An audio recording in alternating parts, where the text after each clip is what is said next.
লখনৌয়ের মাঠে অবিশ্বাস্য নাটক, ম্যাচ হলো টাই, চলল সুপার ওভার, আর শেষে জয়ের হাসি আসলো Kolkata night Riders. 26 April 2026 Kolkata Eden gardens নয় বরং লখনৌয়ের একানা স্টেডিয়ামে অনুষ্ঠিত হয়েছিল Kolkata night Riders versus Lucknow super giants একটি নাটকীয় ম্যাচ। ব্যাট করতে নেমে কেকেআরের শুরুটা ছিল ভয়াবহ। মাত্র 31 রানেই 4 উইকেট হারিয়ে ধুঁকছিল কেকেআর। লখনৌয়ের মহসিন খান একাই নিলেন 5 উইকেট। এরপরই শুরু হয় রিঙ্কু সিং শো।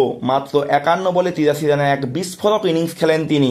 শেষ ওভারে দিগ্বেশ রাঠিকে পরকে পর 4টি ছক্কা মেরে কেকেআরকে পৌঁছে দিলেন 155 রানে। 156 রানের লক্ষ্যে নেমে ঋষভ পন্থ এবং এইডেন মার্করাম চেষ্টা করলেও কেউ বেশিক্ষণ কেকেআরের বোলারদের সামনে টিকে থাকতে পারেননি। শেষ বলে জয়ের জন্য প্রয়োজন ছিল 7 রান। মোহাম্মদ শামি ছক্কা মেরে ম্যাচ টাই করে দেন। গ্যালারি তখন ছিল উন্মাদনায় ভরপুর। সুপার ওভারে বল হাতে এলেন সুনীল নারিন। মাত্র 1 রান দিয়ে নিলেন নিকোলাস পুরানো এইডেন মার্করামের উইকেট।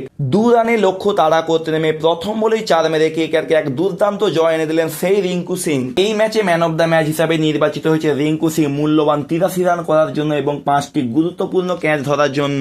রিঙ্কু সিং এর এই অতিমানবীয় পারফরমেন্সটা আপনাদের কেমন লেগেছে তা কমেন্টে জানান এবং ক্রিকেট সম্পর্কিত এরকম আপডেট পেতে প্লিজ চ্যানেলটিকে সাবস্ক্রাইব করুন।